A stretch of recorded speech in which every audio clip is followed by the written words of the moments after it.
Have you ever tried to be the hero? Try to insert yourself as a hero in a certain situation? Whenever you try to do that, you end up becoming at least a fool and at worst a villain. And I can speak to this because I've done it myself. One of the last times I went on vacation with my siblings and parents was I was in college, about 19 years old. We went to Colorado, and it was summertime. So instead of skiing or snowboarding, we went to a river and we did some whitewater rafting. And I thought, okay, we're going on a family whitewater rafting trip. This is gonna be cute, you know? It's gonna be like little rapids or whatever. And then we got to the training part, and they started telling us how if someone is to go overboard, here's what you do. And I realized this is serious. This is the real deal. And they started explaining that if someone goes overboard, look around in the water for them first, but if you don't see them out there, look at the bottom of the raft. Because you might see a bump kind of push up on the bottom of the raft. It was a soft bottom raft. And if you see the bump on the bottom of the raft, that's your missing friend, you know? And what you need to do at that point is you need to stomp on their head, play like human whack-a-mole. Because when you do that, they'll go under the water and then they'll pop up along the side and then you'll be able to get them back into the raft. And I'm like, wow, this is intense. I'm like, I want to play human whack-a-mole. I hope someone goes down, but not me, right? Because I want to be the hero. I want to be the guy who pulls them back into the boat. And then they said the next thing you do is once they come up and you surface and you get next to them, you grab them by the shoulders of their life vest and you say, I'm going to dunk you. You got to give them a warning first so they don't get another mouthful of water. And the reason that you dunk them is because as you push them under the water, the life vest, the buoyancy will push them back up, and then you can use that momentum to drag them back into the raft. And so I'm just picturing this whole thing playing out, you know, like which one of them, who's the sucker, who's gonna go down? I'm gonna pull them back in, that's all I know. And we're getting ready to go, hearing all these instructions, and I'm taking them to heart because I'm planning, if this situation happens, I'm planning to make myself the hero. So we go out whitewater rafting. We're going through the rapids. We go through the first one, the second one. No one goes down. I'm looking around. Oh, man. Okay, so everyone's still in the boat. We get to the third one. This is the most intense. This is the one where they actually have a person on a bridge across the river doing like the Cedar Point thing where you go on that ride and they take your picture at the most intense part so they get the craziest faces. And that's what they're doing at this whitewater rafting journey. And they have someone taking a picture at this last rapid, and we go through, and as we get towards the end, I hear someone go, "Where's Mom?" And I look back, and there's an empty spot where Mom was. And so she's out floating somewhere in the water, and I'm scanning, and I start looking at the bottom of the boat, you know, and I cannot find her anywhere. And it felt like forever. It felt like minutes. It was probably seconds, but it felt like minutes that we could not find Mom. She was underwater somewhere in the wash. And eventually, she kind of surfaces off beyond the rapid, off to the side, close to the shore, and where the water was calm. And we start kind of moving our raft over there and steering over there. We're out of the rapid now, and we are steering over towards where she is. And my adrenaline was just going, you know, and I was in full-on hero mode because I had made up my mind an hour ago that I was going to do this. And we pull up next to her in the calm, and everyone's like, "Oh man, I'm glad she's okay." And we pull up, and I push people out of the way, get to the side of the boat, grab her by the straps and say, "I'm gonna dunk you," you know? And I say that a couple times and I start pushing, and I'm like, she's not going anywhere. And I realize she's in 4.5 feet of water and she's standing there. And even the guide of the trip is like, "Chill, dude. Like, just calm down." And I'm like, "Well, I gotta follow the instructions. I gotta be the," you know, and it just wasn't working. So in that moment, trying to make myself the hero, I end up looking like a fool. At its worst, you look like the villain, right? You become the villain. The best part of the whole thing, when we went back to the place and we looked at the pictures they took from the bridge, there's this one shot of our family in the boat, minus Mom, and my dad looking at the spot where Mom was, and his face is just like sheer terror. He's like, "Where'd she go?" And we didn't buy it because it was too soon at the time, and it's one of my life's greatest regrets is that we don't own that photo. But it was absolutely amazing. It was wild. But that moment, making myself the hero, it backfires every time, right? It backfires every time. There's a theme verse for the book of Esther, which we're going to be spending our time in today. It doesn't come out of the book of Esther. It actually comes from the words of Jesus, but I think it just encapsulates the theme of this book so incredibly well, out of Matthew chapter 23. It says, "For those who exalt themselves will be humbled, and those who humble themselves will be exalted." Those who exalt themselves will be humbled, brought down. Those who bring themselves down or humble themselves will be lifted up, will be exalted. In the book of Esther, this is around the same time period where last week Joe kicked us off in our Heroes series. And the people of Israel were in captivity. They were exiled under Persian rule. And so we're in the same type of time zone. And so there's King Xerxes, the emperor, and he's in charge of the whole thing. Now, this guy was extravagant, and he liked to show it off. And so that's where we're picking up the story. We're seeing God's people of Israel are exiled. They're scattered throughout Persia, in the empire of Persia, and they are awaiting God's salvation from that situation. We actually see a major crisis come up. But first, we see the heart of King Xerxes and how he operates and what his life motivation is. And we'll see as we work through this story that the heart of the villain is just a little bit twisted in terms of their motive. Sometimes they're trying to make themselves the hero. Oftentimes, the villain is trying to make themselves the hero. And that means their motive is off because it's all about them. The key about being a hero is the minute that you desire and that you make your goal to become the hero, that's the moment you know you'll never achieve it. Because we can't make ourselves a hero. If you're an Avengers fan, the one that came out in 2012 that sort of kicked off this whole Avengers theme and all the movies and the spin-offs that we have now, the key villain was named Loki, right? He's followed through the story as well. But Loki, he started out wanting to become king of Earth. He wanted to rule over Earth. That was his whole goal. He wanted other people to see him as a hero, and he wanted to have a people to rule over. He was tired of living his life in the shadow of his brother Thor, who had achieved heroism and people looked up to and respected, and that's what he wanted. And so his motivation, he was just a little bit off on that. For Xerxes, he threw a huge party, and we see some of his motivation.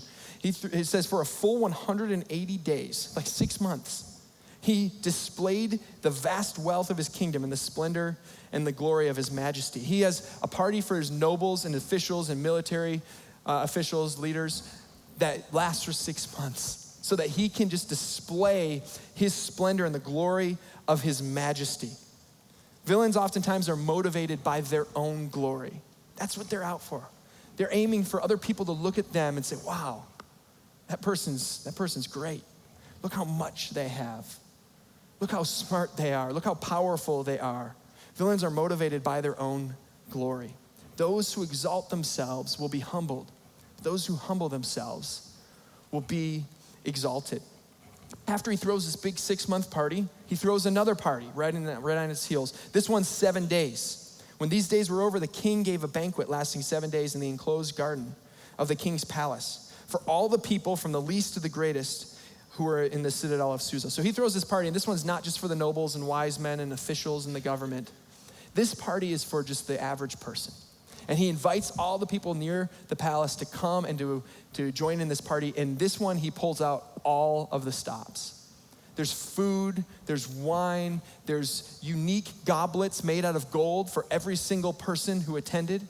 And he instructed his servers, give each person whatever they want in terms of food and drink. Just give them whatever they want the entire 7 days. And in the midst of this 7-day party, he has an idea of another way that he can show off, and he summons his queen, Queen Vashti. Now, she's meanwhile throwing a party for some of the women in the palace, the wives of some of the nobles and officials. And she's throwing this banquet. It's a sensible party. That's the feel I get. Like he's throwing this extravagant party, and she's being sensible about it, and she's throwing like a dinner party for a few close people who are in the palace. And he summons her to come and show off her beauty to this huge party of people who've been partying for 7 days, right?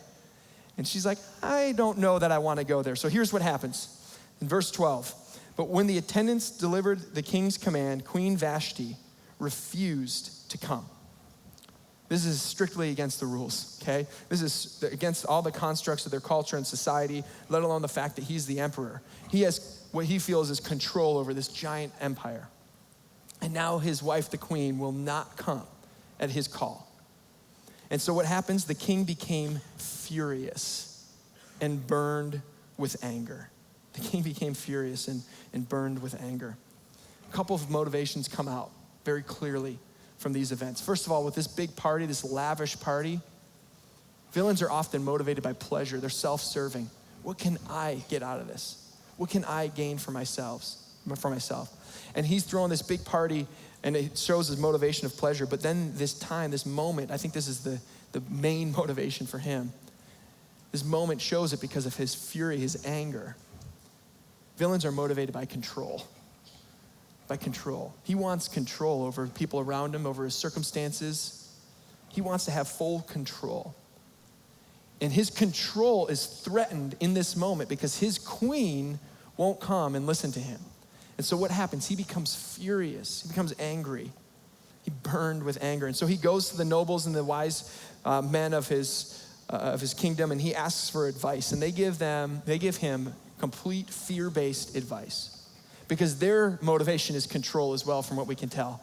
They say, listen, if you let this slide, all of the women in the kingdom will hear about it. Our wives will hear about this, and we'll lose control. These are men in power afraid of losing their control over other people. And so they give this fear-based advice that the king should cut Queen Vashti out, that she should never be allowed to enter his presence again. And so that's exactly what he does. She's deposed as queen, and he ends up with no queen at all. He's motivated by control. So he asks some other people, what should I do to replace the queen? Now these people he asked weren't the wise people in his kingdom. They were just the average servants in his palace. And they say, hey, do this, have this pageant. Let's just call it the Miss Medes and Persian pageant.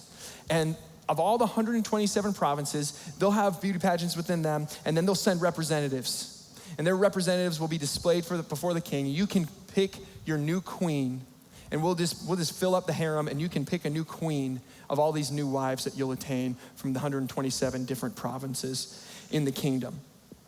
And that's what happens. And out of all of the women, all the young women in the kingdom of Persia, Esther, a young Jewish woman, unassuming, is chosen and elevated to the position of queen. Those who exalt themselves will be humbled, but those who humble themselves will be exalted. She ends up in this great position, never having sought it out herself. Her cousin and her guardian, Mordecai, he took her in when her parents passed away. He exposes, and during this time, because he comes with her, he exposes a conspiracy. While he's hanging outside the harem, making sure everything's going okay for Esther, he exposes this great conspiracy to assassinate Xerxes. And so he hears about it, he elevates it, he makes sure that it gets uncovered and the people are dealt with. But he doesn't get rewarded, he just goes about his business. Another man named Haman ends up being elevated to the position of second in command under King Xerxes. And so he's sort of the one running everything behind the scenes, and he's elevated. And there's a little bit of tension between Haman and Mordecai. Mordecai refuses to bow down to Haman, and it absolutely drives Haman insane. Esther chapter 3, verse 5 through 6, it says, when Haman saw that Mordecai would not kneel down or pay him honor, he was enraged. As we follow the anger, we see different people's motives. He wants control as well, right? He sees Mordecai, he won't bow down or pay him honor. He's enraged. Yet having learned who Mordecai's people were, he scorned the idea of killing only Mordecai. Instead, Haman looked for a way to destroy all Mordecai's people, the Jews, throughout the whole kingdom of Xerxes. And so what he does is he comes up with this plan and he brings it to the king. He says, Xerxes, there's a certain group of people. He does not mention what the people group is. He says, there's just a certain group of people that I want to get rid of in the whole empire. I want to exterminate them. I want to wipe them out. And he bribes the king. He says, I'll put all this silver into the treasury. And the king says, without even finding out who this people group is, he says, go ahead. Here's my signet ring. You can make an official edict. It's going to be immediately passed into law. And you send it out to all of the provinces and you set the day. And so they cast lots and they set a day by random. This is the day that we're going to exterminate all the Jews from our midst in the Persian Empire. So Mordecai, of course, urges Esther to help because she's in this high position, finds herself here. But of course, she's thinking about what happened to the last queen, right? Last time a queen stood up to King Xerxes, she was deposed. She was kicked out of his presence, never to be seen by him again. And so she's worried that this could lead to that same thing or even worse, a reaction from the king if she's to approach him. Because there's a law that says, unless you're summoned, you may not enter the king's presence. If you're summoned, you come in, and he wants to see you, so he's calling you in. But if you're not summoned and you enter the king's presence, you're actually going to be put to death. That's the penalty. It's a set penalty for what seems like a really simple thing, but there's a set penalty for that. The only exception is that the king is to extend his scepter to you. That means he wants to see you, he's pleased with you, and you're safe. And so she's like, look, I don't want to risk my life to go before the king. And Mordecai sends a message back to her. Verse 12, chapter 4, verse 12. It says, when Esther's words were reported to Mordecai, he sent this answer. Do not think that because you are in the king's house, that you alone of all the Jews will escape. For if you remain silent at this time, relief and deliverance for the Jews will arise from another place. But you and your father's family will perish. And who knows, but that you may have come to your royal position for such a time as this. Then Esther sent this reply to Mordecai, go, gather together all the Jews who are in Susa and fast for me. Do not eat or drink for 3 days, night or day. I and my attendants will fast as you do. And when this is done, I will go to the king, even though it is against the law. And if I perish, I perish. We see something about God's type of heroes and their character from this whole exchange. The first thing is that heroes, God's heroes, are motivated not by their own glory, but by God's glory. They're motivated by God's glory, him getting the fame, him being lifted up and elevated. They're not worried about themselves being lifted up and elevated. That's why she says, hey, go and fast and pray for me. Pray for this situation. She's not trying to achieve anything through this. As a matter of fact, her second character trait is showing through as well, is that heroes are willing to make sacrifices. She's putting her very life on the line. Not only is she not so worried about her own glory, she's making a decision to not worry about her own safety and security. As you look at this and you look at her initial response, we see that her little secret mission, her secret motivation, her hidden agenda is for her own safety and security. Even the heroes have the secret agenda. Even the heroes have the hidden motives. The difference is that they are willing to identify them and then set them aside for the greater cause. They're willing to set them aside. We all struggle with something. We all have something that threatens to pull us off track in pursuing God's mission, in pursuing his agenda, and being motivated by that. What is your hidden motive? For Esther, I think it was her safety and security. Most of us have many of these. That was the one that showed in this situation. But she sets it aside. She decides she's willing to make sacrifices. Now, I think another key thing, just as a side note here, is that she had a voice in her life who was willing to speak up and to say, whoa. Your secret agenda is starting to come out. Your hidden motive is revealing itself, and we need to back off. And he speaks truth. Mordecai speaks truth to her. It's like in a good hero movie, there's usually some kind of person behind the scenes that's the hero behind the hero. I grew up with Batman, among other superheroes, but Batman was one of my favorites. And Batman has Alfred, right? In addition to Robin, who helps in fighting crime, he has Alfred, who is like the voice of wisdom all the way through. And you see it even the movies that are coming out currently, the Christian Bale movies for sure, that Batman would start to get his mind on one track, and then Alfred would give this awesome speech, and it would turn the whole thing around, get him back on track where he's supposed to be. Alfred was willing to speak the difficult truth. Proverbs tells us that an enemy multiplies kisses, in other words, lifts you up, but wounds from a friend can be trusted. An enemy multiplies kisses, but wounds from a friend can be trusted. When we have those people in our lives who are willing to say the difficult truth that we may not even want to hear, we need those voices. And in the high school and middle school programs, we've been teaching this for a long time. Good voices lead to good choices. Do you have those good voices in your life? Are you willing to be one of those good voices in the life of another person around you? So taking the advice of Mordecai and establishing to her what her motive is going to be, Esther approaches the king, and he extends the scepter and says, what do you want? I'm in a good mood. I'll give it to you. But she doesn't take that opportunity to reveal the whole thing. She just says, all I want is to have a dinner banquet that I'll prepare with you, king, and your second in command, Haman. I want you both there. And it's tonight. And he says, done, we'll be there. And so at that dinner, he says, what is it that you wanted to ask me? You came into my presence and risked everything for a reason. What is it that you wanted to ask me? And she holds back again. And as the reader, you're starting to wonder if she's chickening out, if she's backing down on her commitment. Because she says, all I want is another banquet tomorrow night with you and with Haman once again. But she's not getting cold feet. She's just being strategic, and she's waiting for that right moment. So it says that after this dinner, this banquet, it talks about Haman in Esther 5, verse 9. It says, Haman went out that day very happy and in high spirits. So he's in a good mood because he's being elevated, right? His glory is going out. He's feeling like he's in control of his life and his situations. He's being lifted up. He was invited now to not one, but 2 banquets with the king and the queen of the Persian Empire. So he's excited. He's happy about where his life is going. And on his way out, he passes the gate and he sees Mordecai. And he sees Mordecai see him. And it says, when he saw Mordecai at the king's gate and observed that he neither rose nor showed fear in his presence, he was filled with rage against Mordecai. So Haman, he's taking it to another level. He wants him to bow, he wants him to rise, and he wants him to show fear, reverence in his presence. He wants the treatment of a god at this moment from Mordecai. That's what he wants, that kind of respect.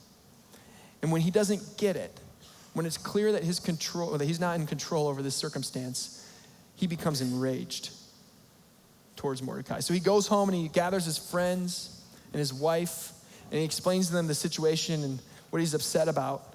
And they make a suggestion to him. They say, have a gallows built 75 feet high and ask the king in the morning to have Mordecai hanged on it. And then go with the king to the dinner and be happy. This suggestion delighted Haman, and he had the gallows built that night. So his plan, I'm gonna build the gallows, I'm gonna show up first thing, before the king even gets to the first thing on his agenda for the morning, I'm gonna ask him for this one thing.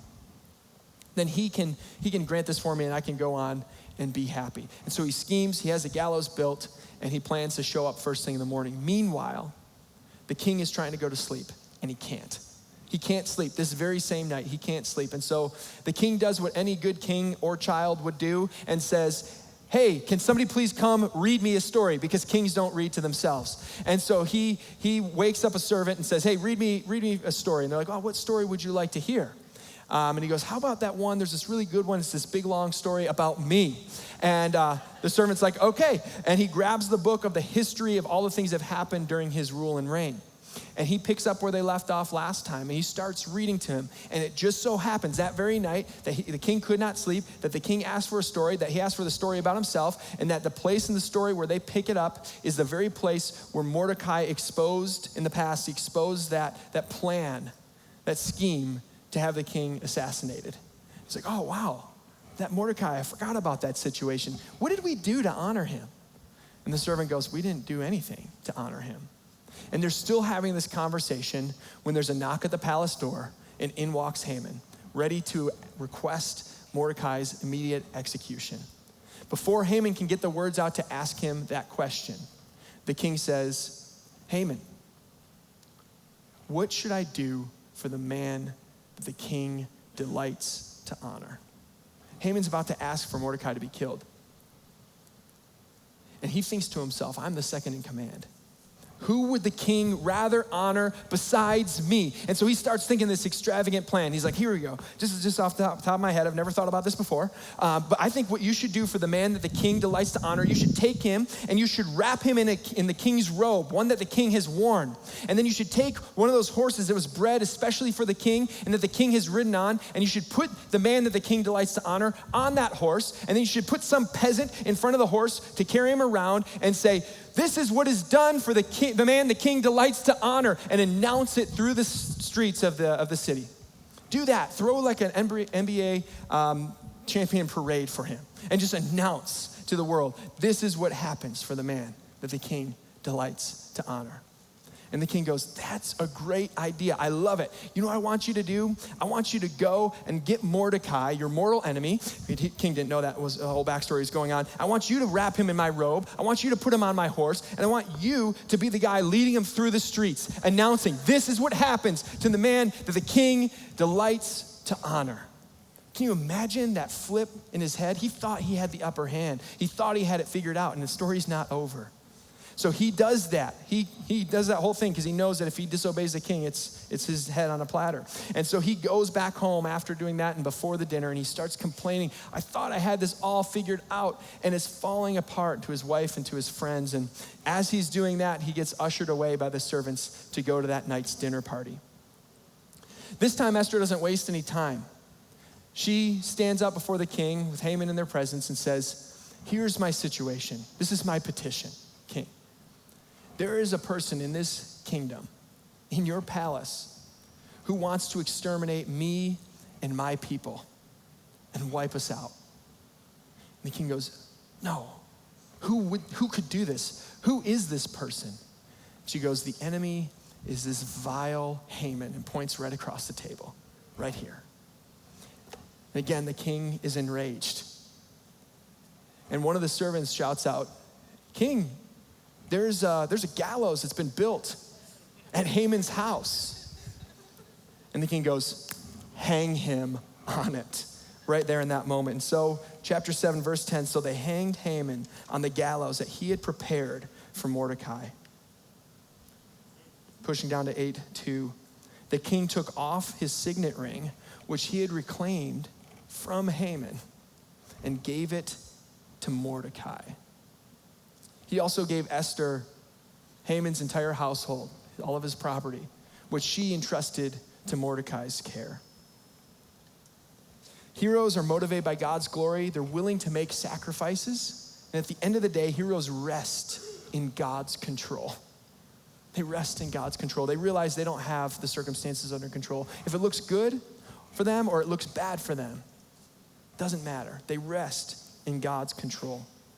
The whole story ends with Xerxes allowing Esther and Mordecai to team up to write the new state policy about what's going to happen with the Jewish people. And it actually allows them to write a policy where the Jewish people end up with the upper hand in the whole exchange. And they actually have victory over their enemies. And as a result of this whole event, there's a festival that the Jewish people celebrate to this day called Purim. And that name Purim actually reflects the idea that the date was picked through casting lots. The word for lot is pure. And so Purim celebrates this day where the tables were turned on Israel's enemies. So how is it that of all the young women in the Persian Empire, it was a young, unassuming Jewish girl named Esther who became queen?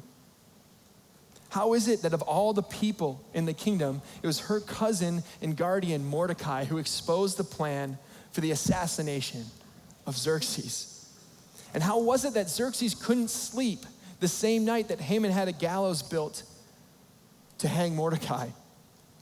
And how is it that Xerxes read that night the story of how Mordecai had freed him, had exposed the plan for him to be assassinated? How was it that Haman was hanged on the gallows that he built for Mordecai, and that Mordecai ended up with a job and the signet ring of the man who aimed to have him killed? I think one of the most interesting things about this book, the book of Esther, is that God's name is not mentioned one single time. Not mentioned. In fact, I think the author goes way out of their way to make sure that God's name is not mentioned. Esther requests for fasting and prayer to be held, but she doesn't say to whom. God's name is missing conspicuously. But here's the crazy thing. While God's name may be absent in this book, he himself is incredibly present. God's name may be missing, but he is present. And his presence is obvious and it's clear as we read through this book. I think it's supposed to be that way. It's supposed to be that way. He demonstrates his power and his control over the circumstance. So I have a few questions for you. A few questions I want you to ask yourself as you consider how this might impact your life. The first one is, what secret motivation threatens to get you off track? I said it before. I think it's true that we all have one or more, most of us more, of these motivations, of these hidden agendas that threaten to get us off track from God's agenda for our lives. For me, I think it comes down to achievement and appearances.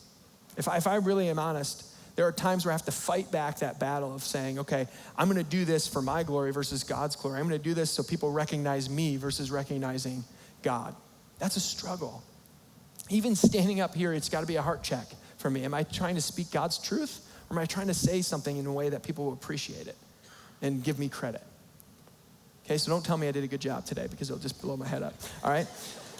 What secret motivation threatens to get you off track? It might have something to do with your work life, your personal life, your family life. It might have something to do with possessions, with money, with power, with achievement, with recognition. What is it for you? The second question I want to ask you is, are you trying to control your way to success? Are you trying to control your way to success, or are you yielding your control to God and waiting on him? Which is it? Most of us, we feel more secure when we feel like we have a grip and we have control over a situation in our lives. We feel secure in that circumstance, when it feels like you have control. I think we see it play out again and again, but somehow we don't learn our lesson. Even when we think we have control, we don't. Things can change in the blink of an eye. And so while we feel like we're in control, and while we feel secure when we perceive that we have control, we're dead wrong. And that's not a safe place to be. That's not the best place to be. We're in the safest place, the best place, when we're at the mercy of God's control. That doesn't mean he's gonna make it easy. Doesn't mean he's gonna make everything smooth and simple. But when we're in his hands, when we're under his control, he's gonna show himself great, and he's gonna act in ways that will be for our good and his glory. That's what he's about. And so when we can give up control to him, that's where we belong, that's where we should be. Instead of holding on and seizing control for ourselves, which is really just an image and a feeling of control, rather than having true control. And the last thing I wanna ask you is, are you open to allowing God to use you where you are? Or are you open to allowing God to use you where he wants to take you? Because at the end of the day, Esther found herself in a position and she didn't know why she was there. She had no idea why all this was happening to her. I think it was probably really confusing and a really challenging path when she went from just an average Jewish girl in the kingdom to being elevated to the queen of Persia. That must have been a little bit wild. And as she went down that path, she didn't really fully understand why. And a lot of times we don't understand the whys to our circumstances. Sometimes we never will in this life understand some of the whys for the good and the bad things that might happen to us. But God knows. And are you willing and open to allowing God to use you in those moments? Most of you probably know by now that for us, for me and my family, it's stepping out into something new. We've been here at Oak Point on staff for 11 years and longer as attenders and students in the ministry and things of that nature. And God's now moving us. He's moving us to what's next, to a campus, a new church congregation in Canton, a new Oak Point congregation. And maybe that's what he's tapping you on the shoulder to do, to change scenery, to go someplace where he's at work in your community. And so if you live south of 10 Mile, I'm just kidding. If you live Plymouth or Canton, something like that, and God's tapping you on the shoulder to join us, awesome. Take that step of faith. Maybe it's someplace else. Maybe it's gonna be West Bloomfield. Maybe it's gonna be Farmington Hills. Maybe it's gonna be South Line. I don't know where. God might be tapping you on the shoulder to move you. Maybe you're supposed to stay right here, and he has you exactly in the place where he wants you to be. I can tell you this, stepping out of student ministries, we need people. We need people who are gonna come alongside of our students and our children in Adventureland to be the voice of Mordecai in their lives, to be the voice of truth, to come alongside and to guide them to following God's ways. We need people. Maybe that's you. Maybe the Spirit's telling you, you need to step in and minister to some young people today. Maybe it's in your work environment. Might be outside of the walls of this church. Maybe it's something that's going on at work. And you have an opportunity to mentor someone younger who's coming up and who's learning and making decisions. Do I do this God's way, or do this the way that everyone else operates in business? And I try to step on everyone else in order to elevate myself. Maybe you can come alongside and talk to them about how you've been able to navigate that dangerous path and keep your motivations out of the way in favor of God's. Maybe it's a personal life thing. As you raise your family, or as you minister to neighbors or have opportunities to do that, God is tapping you on the shoulder and saying, I have you in this place for such a time as this. I don't know what it is for you, but I think God is saying to many of us in this place, it's time to move. It's time to move. It's time to move. Are you open to allowing God to use you where he has you today? We're going to sing a song that really, this could have been the song they sung right after celebrating the first Purim, the first celebration of God's freeing them from this treacherous plan of their enemy. Because it talks about how God is our defender. God is our defender. And though we might plan and we might scheme and we may try to gain control, it's so much better when we give that over to him. So let's sing this song as a prayer, as an act of worship, that he's moving in even when we don't know it. And I'm going to tell you my very favorite part about this book. Let's stand and sing.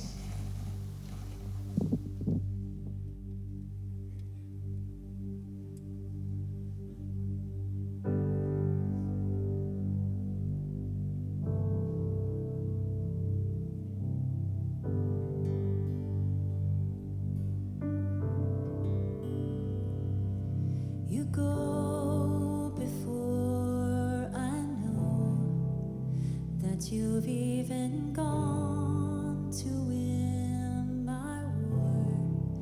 You come back with the head of my enemy. You come back and you call it my victory.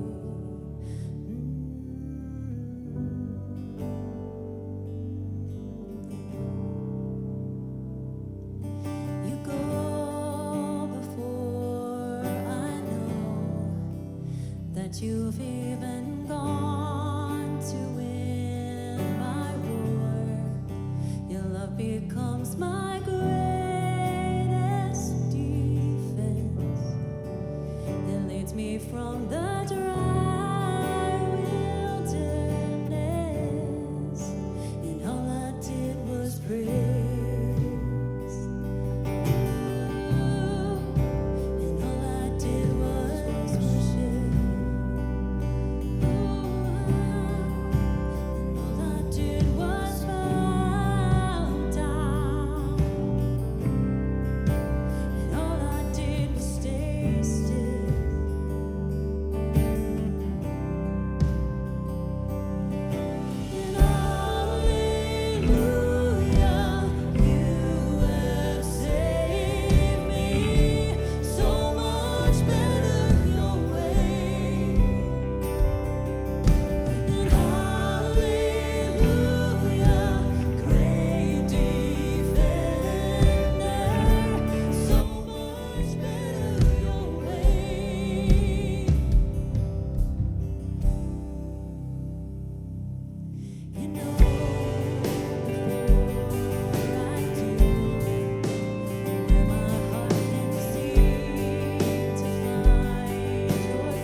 I did was praise. All I need to do is worship. And Lord, I just will bow down. And I'm just gonna stay still. Stay still.